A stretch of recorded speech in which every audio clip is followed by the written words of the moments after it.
जय Hind friends. Welcome to my channel education centre 21। आज हम इस वीडियो में कक्षा 10 विषय संस्कृत का मॉडल पेपर लेकर आए हैं। यह मॉडल पेपर यूपी बोर्ड द्वारा जारी है और यह बहुत ही ज़्यादा महत्वपूर्ण है क्योंकि अभी कल ही इसका एग्ज़ाम होना है हाई स्कूल वालों के लिए। तो आप लोग तैयार हो जाइए एग्ज़ाम देने के लिए और उससे पहले इस वीडियो से तैयारी कर लीजिए। अगर आप इससे तैयारी करते हैं तो आप 70 में 60 नंबर ज़रूर ही पा जाएंगे। तो हम चलिए शुरू करते हैं। सबसे पहले आपको देखिए दो दो संस्कृत गद्यांश दिया रहेगा। इन दोनों गद्यांशों में से आपको एक गद्यांश का करना है, जो कि यही बात साफ साफ यहाँ पर लिखी हुई है। इसमें देखिए यहाँ पर लिखा हुआ है 2+7 यानी 2 नंबर संदर्भ के लिए और 5 नंबर अनुवाद के लिए। तो चलिए हम पहले इसका संदर्भ कर लेते हैं। संदर्भ यानी इस वाले का संदर्भ करते हैं कि प्रस्तुत संस्कृत गद्यांश हमारी पाठ्य पुस्तक संस्कृत गद्य भारती के नैतिक मूल्यानि नामक पाठ से लिया गया है। तो ये इसका संदर्भ हो गया और हम इसका अनुवाद करते हैं। अनुवाद: नैतिक मूल्य व्यक्ति समाज की प्रतिष्ठा भी वर्धते, यानी नैतिक मूल्य से व्यक्ति की सामाजिक प्रतिष्ठा भी बढ़ती है। नैतिक मूल्य व्यक्ति समाज की प्रतिष्ठा भी वर्धते, नैतिक मूल्य से व्यक्ति की सामाजिक प्रतिष्ठा भी बढ़ती है। मानव कल्याणाय नैतिकता आवश्यकी, मानव के कल्याण के लिए नैतिकता अति आवश्यक है। मानव कल्याणाय नैतिकता आवश्यकी, मानव के कल्याण के लिए नैतिकता आवश्यक है। नैतिकतैव व्यक्ति समाजस्य राष्ट्रस्य विश्वस्य कल्याणं कुरुते, नैतिकता ही व्यक्ति समाज राष्ट्र और समस्त विश्व का कल्याण करती है। नैतिकता ही व्यक्ति समाज राष्ट्र और समस्त विश्व का कल्याण करती है। नैतिकता चरणैव, नैतिकता के आचरण से ही मनुष्य में त्याग तप विनय सत्य और न्याय प्रिय एवं अन्य भी मानवीय गुण उत्पन्न होते हैं। नैतिकतया मनुष्यो अन्य प्राणिभ्यः भिन्नः जायते, नैतिकता ही मनुष्य को अन्य प्राणियों से भिन्न बनाती है। तदाचरणेन व्यक्ति समाजस्य च जीवनम अनुशासितं निष्कंटकं च भवति, इसके आचरण से व्यक्ति और समाज का जीवन अनुशासित और निष्कंटक होता है। तो ये इसका संदर्भ सहित अनुवाद हुआ। अब इसके बाद हम खा वाला भी करते हैं आपको, लेकिन एग्जाम में एक ही करना होगा। हम खा वाला: संस्कृत भाषा पुरा काले सर्वसाधारण जनानां वाग व्यवहार भाषा च आसीत्। संस्कृत भाषा पुरा काल यानी प्राचीन समय में सर्वसाधारण जनानाम सभी साधारण लोगों के यानी आम लोगों की वाग व्यवहार भाषा च आसीत् आम बोलचाल की भाषा थी। संस्कृत भाषा प्राचीन काल में आम लोगों की आम बोलचाल की भाषा थी। तत्रेदं श्रूयते यत् पुरा कोऽपि नरः काष्ठभारं स्वशिरसि निधाय काष्ठं विक्रेतुम आपणं गच्छति अस्म। तत्रेदं श्रूयते, ऐसा सुना जाता है, यत् पुरा कोऽपि की प्राचीन काल में कोई मनुष्य लकड़ी के भार को अपने सिर पर रखकर बाजार में बेचने के लिए जा रहा था। मार्गे नृपा तेन अमिलत पृच्छ, मार्ग में राजा ने उससे मिला और पूछा, भो यानी हे भारम बाधति, भार बाधा पहुंचा रहा है, भार कष्ट दे रहा है। काष्ठ भार वाको, लकड़ी के भार को ढोने वाले ने नृपा तत् प्रश्नोत्तर से, नृपा के राजा के प्रश्न के उत्तर को प्रसंगे अवदत, इस प्रसंग में दिया। भारम ना बाधते राजन हे राजन, भार बाधा नहीं पहुंचा रहा है, भार पीड़ा नहीं दे रहा है। यथा बाधति बाधते, जैसा कि जितना पीड़ा बाधति के स्थान पर बाधते शब्द प्रयोग कर रहा है उतना भार पीड़ा नहीं दे रहा है। तो इससे पता चलता है कि प्राचीन काल में संस्कृत व्याकरण का इतने छोटे छोटे लोगों को भी बहुत गहरा ज्ञान था। अब इसके बाद निम्नलिखित पाठों में से किसी एक पाठ का सारांश हिंदी में लिखिए। तो ये सारांश अपने से आप कीजिएगा। हम इस तीसरे प्रश्न को बताते हैं कि निम्नलिखित श्लोकों में से किसी एक श्लोक की संदर्भ हिंदी में व्याख्या कीजिए। तो ये पहला वाला: भासम पश्यसि यद्येनं तथा ब्रूहि पुनर्वचः शिरः पश्यामि भासस्य न गात्रमिति सो अब्रवीत्। तो इसका अनुवाद होगा, इसकी व्याख्या होगी कि भाषम पश्यसि गिद्ध को देखो, यानी गिद्ध को देख रहे हो। भाषम पश्यसि गिद्ध को देख रहे हो। यद्येन तथा, तो ब्रूहि पुनर्वचा, तो ऐसा ही वचन पुनः कहो। भाषम पश्यसि यद्येनम तथा ब्रूहि पुनर्वचा, यदि तुम गिद्ध को देख रहे हो तो तुम ऐसे वचन पुनः कहो।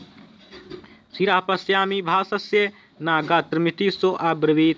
तो शिरा पश्यामि यानी मैं सिर को देख रहा हूँ, भासस्य न गात्रमिति, भास के यानी गिद्ध के शरीर को नहीं, सो अब्रवीत, ऐसा अर्जुन ने कहा। तो ये इसकी व्याख्या हो गई, यानी ये इसका अनुवाद हो गया।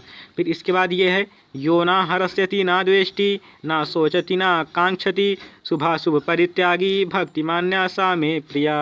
यानी यहाँ पर श्री कृष्ण जी कहते हैं यो ना हरस्यति, जो ना हर्षित होता है, ना द्वेष्टि ना द्वेष रखता है, ना सोचति ना शंका करता है, ना कांक्षति ना कामना करता है, ना आकांक्षा करता है, शुभाशुभ परित्यागी, शुभ और अशुभ को जो छोड़ दिया है, भक्ति मान्या सा प्रिय, मेरा जो मेरी भक्ति को मानने वाला है वह मुझे प्रिय है।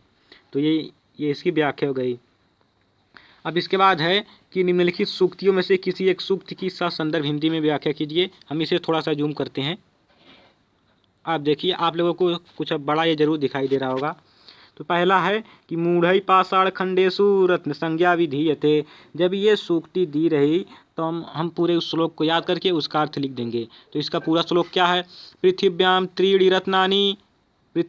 त्रीणि रत्नानि जलमन्नम सुभाषितम मूढ़ई पाषाण खंडेषु रत्न संज्ञा विधीयते। तो इसका अर्थ हो जाएगा, नहीं पहले हम इसका संदर्भ लिख लेते हैं कि प्रस्तुत संस्कृत सूक्ति हमारी पाठ्यपुस्तक संस्कृत पद्य पीयूषम के सूक्ति सुधा नामक पाठ से लिया गया है। और बस यहीं तक। इसमें रचयिता का नाम नहीं लिखा जाता हिंदी में तो लिखा जाता है, इसमें नहीं लिखा जाता है। तो अब इसका हम व्याख्या करेंगे कि पृथ्वी पर 3 ही रत्न पाए जाते हैं, जल, अन्न और अच्छी बातें।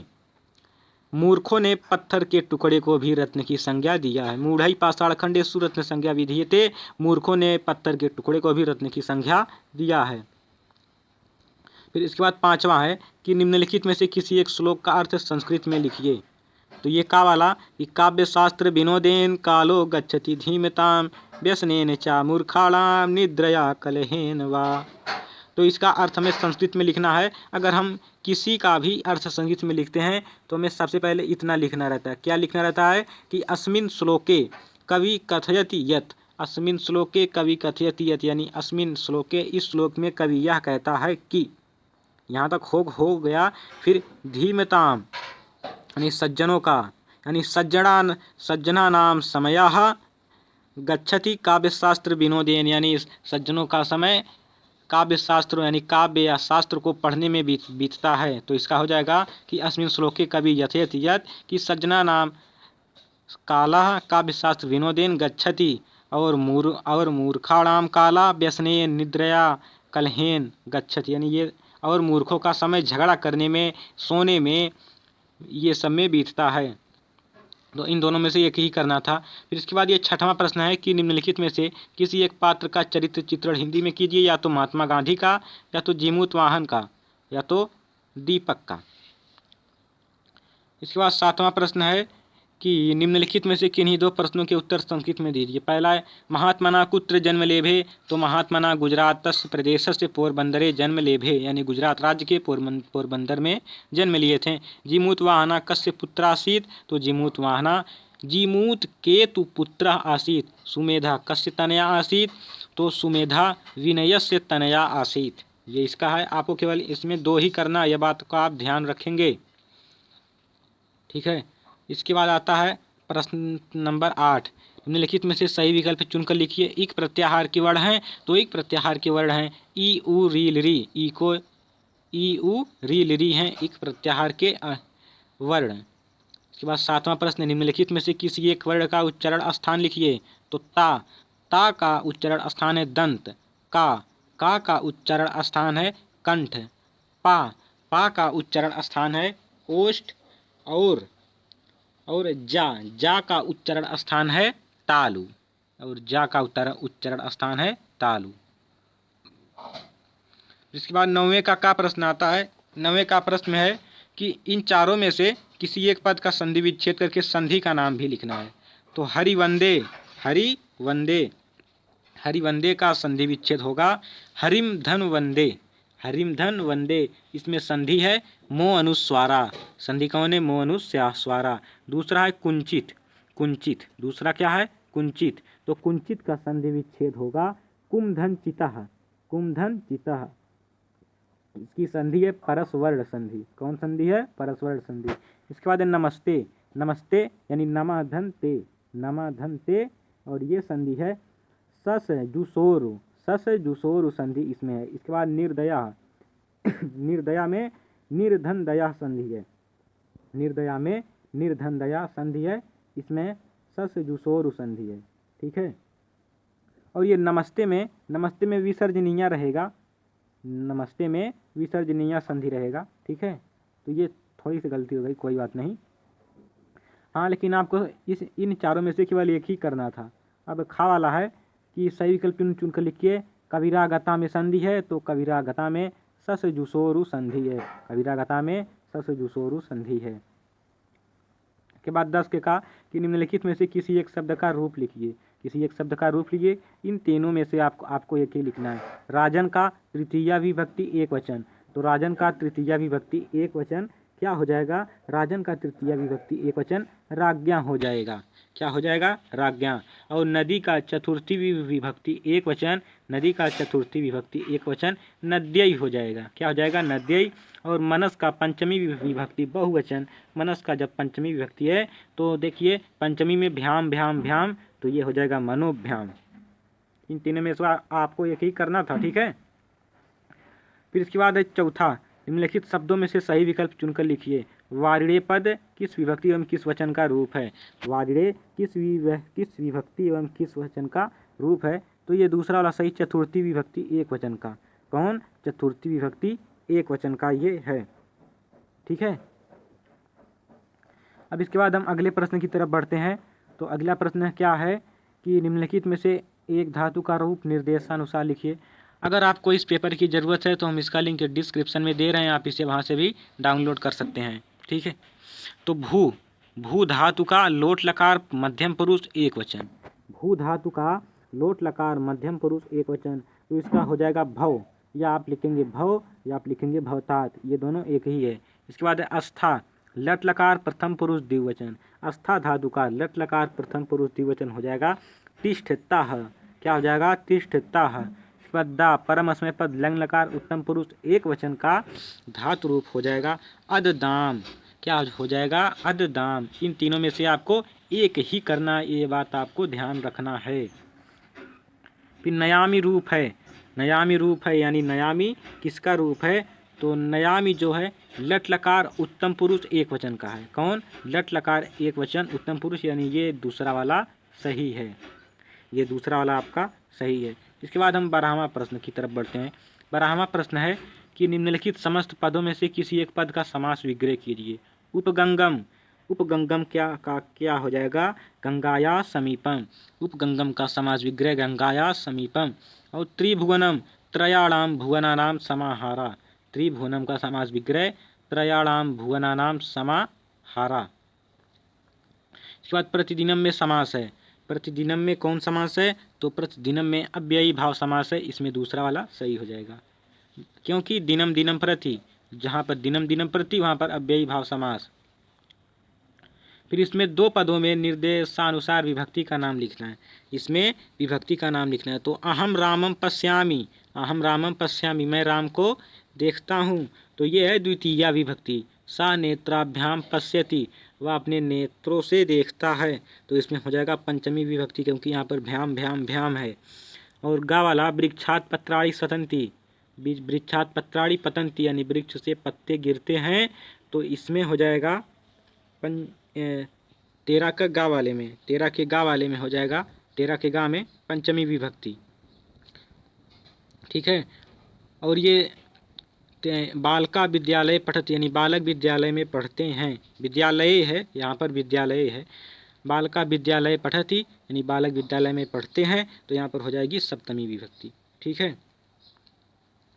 चलिए अब आगे देखते हैं। आगे है कि निम्नलिखित में से किसी एक पद में धातु एवं प्रत्यय दीजिए। यानी श्रुत्वा में कौन सी धातु है, तो श्रुत्वा में श्रु धातु है और अक्त्वा अक्त्वा प्रत्यय है। अक्त्वा श्रु धातु, अक्त्वा प्रत्यय। गंतुम में गम धातु और तुमुन प्रत्यय। और पठनीया में पठ धातु और अनियर प्रत्यय। पठ और अनियर पठनीया। अजह में अज धातु और प्रत्यय क्या है, टाप। प्रत्यय इसमें हो जाएगा टाप। इसके बाद 15वां है कि निम्नलिखित में से किसी एक का वाच्य परिवर्तन कीजिए। यानी इन तीनों में से आपको एक ही लिखना है। सीता पत्रम लिखति, सीता पत्रम लिखति, सीतया पत्रम लिख्यते, सीतया पत्रम लिख्यते, मया गम्यते, अहम गच्छामि। इसका हो जाएगा बालका गीताम पठति, बालक गीता को पढ़ता है, तो बालकेन गीताम पठ्यते, बालकेन गीताम पठ्यते। इसका हो जाएगा। तो हम 16वां प्रश्न देखते हैं। 16वां प्रश्न है कि संस्कृत में अनुवाद कीजिए। यह भी 6 नंबर का आता है, आप यहाँ पर भी देख सकते हैं। यहाँ पर तो आप लोग बोलते हैं भवन्तः वदन्ति, आप लोग बोलते हैं तो भवन्तः वदन्ति। तुम राम या हरि जाता है, तुम राम या हरि जाता है, तो त्वम रामा हरि वा गच्छति, वा मतलब अथवा होता है या होता है। लड़की को पढ़ना चाहिए, बालिकाम पठेत। इस समय तुम कहाँ जा रहे हो, तो इदानीं त्वं कुत्र गच्छसि, इदानीं त्वं कुत्र गच्छसि। बंदर पेड़ पर चढ़ता है, तो वानरः वृक्षे आरोहति, बंदरः वृक्षे आरोहति। सीता राम के साथ वन गई, तो सीता रामेण सह वनम अगच्छत। तो ये हो गया अनुवाद। अब इसके बाद जो प्रश्न 17 है, संस्कृत में 8 वाक्यों पर निबंध लिखना है। इन 5 में से एक थे, तो ये आप अपने से कीजिएगा। हम अब इसके बाद यानी 18वें प्रश्न को देखते हैं कि 4 पदों का संस्कृत वाक्यों में प्रयोग करना है। यही शायद आखिरी यही है आखिरी प्रश्न। 4 पदों का संस्कृत में प्रयोग करना है। तो गणेशाय का हो जाएगा श्री गणेशाय नमः। गणेशाय का क्या हो जाएगा, श्री गणेशाय नमः। और इसके बाद दूसरा है त्वम आपणम गच्छति सदा सत्यम वदेत, सदा का हो जाएगा सदा सत्यम वदेत। अत्र का क्या हो जाएगा, रामः अत्र किम करोति, अत्र का रामा अत्र किम करोति। और ये उभयता ग्रामम उभयता वृक्षाणि सन्ति, गांव के दोनों ओर वृक्ष हैं। गच्छामा क्या हो जाएगा, यूयम गच्छामा। कृत्वा में सा भोजनम कृत्वा पठति, वह भोजन करके पढ़ता है, तो यह है प्रातः काले धावति, वा सुबह के समय दौड़ता है। तो इस प्रकार से हमने 2022 बोर्ड परीक्षा के लिए एक बहुत ही महत्वपूर्ण मॉडल प्रश्न पेपर को हल किया है। तो आप इसे तैयार कर लीजिए। और 70 में 60 नंबर तो कहीं जाने का नहीं है। हम मिलेंगे नेक्स्ट वीडियो में। जय हिंद।